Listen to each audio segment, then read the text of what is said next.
The skies over the Ellerin system had been calm for decades. Trade flowed, peace held, and the Galactic Accord watched silently, confident that this sector was stable, until a message was misrouted. It was meant for a civilian research station, orbiting Tau 6, a human outpost at the edge of charted space. But due to a minor misalignment in the Ellerin cum relay, the transmission was bounced, redirected, and amplified. It landed directly in the central communications array of the United Earth Fleet, stationed in orbit above Earth. The message was brief, desperate, and blood-soaked. "This is Dr. Hawley. Anyone, please respond. Hostile unknowns breached the lab. Everyone is dead. They're experimenting on our corpses. I'm next." Then static. It took the Fleet AI Sentinel Core exactly 0.00042 seconds to flag the message as a Level 7 Deathworld emergency, the highest classification in human protocol. It was a classification that, in most alien military doctrines, didn't even exist, because only Earth, in its paranoia and brutality-laced evolution, prepare for such horrors. Fleet Admiral Mara Ilian, a woman forged in Mars gravity and polished in Europa's icy diplomacy, stood on the command bridge of UES Obsidian Wrath as the emergency alert lit every screen red. "Full mobilization," she ordered calmly. "But ma'am, protocol requires protocol," she snapped. "Just heard one of our scientists die in real time. That's all the clearance I need." At the same time, in the capital of the Zordian Confederacy, Ambassador Virel laughed as he drank aged nectar wine. The Zordians had intercepted the human message days ago. They had intended for it to be intercepted. Zordian scientists had been dissecting a captured human outpost for weeks, curious about Earth biology, fascinated by its unnatural adaptability.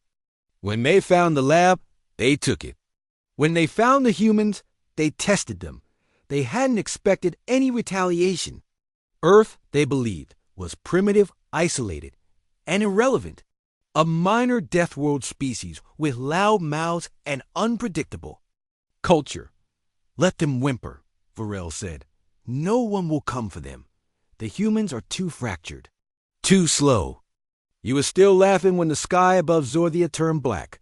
300 ships.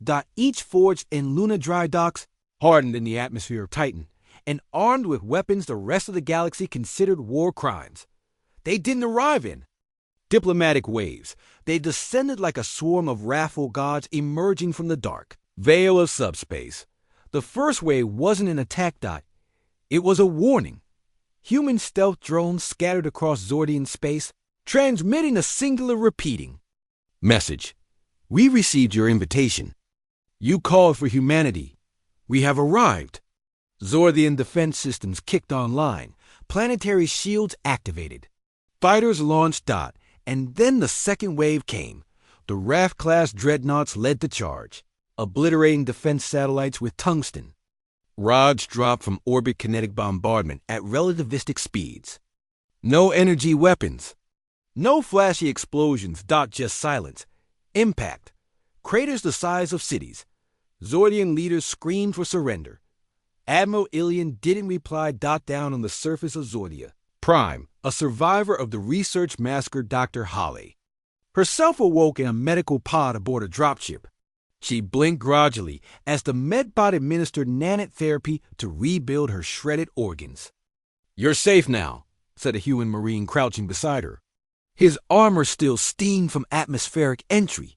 His visor was cracked. There was blood on his gauntlet, some of it not his own.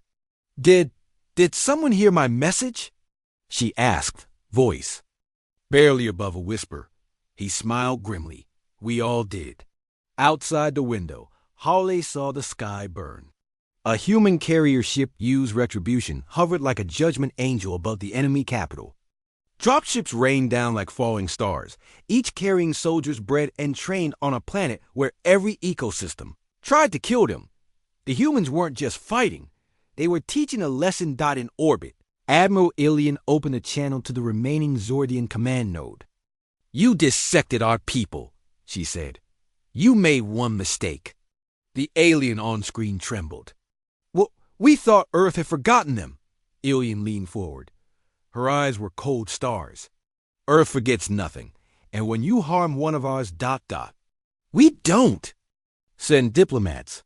She turned off the comm. 72 hours later, the Zorthian Confederacy no longer existed. Not because humanity wanted its territory, not because they needed resources, but because they had to make sure no one else misunderstood the cost of touching a human again. The Ellering Council passed emergency protocols that day. Do not engage with human colonies. Do not intercept their signals. Do not invite their attention. They called it the Hawley Directive.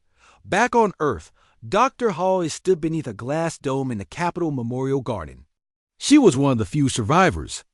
Not because she was lucky, but because Earth didn't believe in luck. She watched as new recruits marched under the banner of the United Earth Fleet. No fanfare, no cheers, just discipline and duty. And overhead, etched into the hull of every dreadnought orbiting above, were 6 simple words. One message was enough. Never again. Asterisk.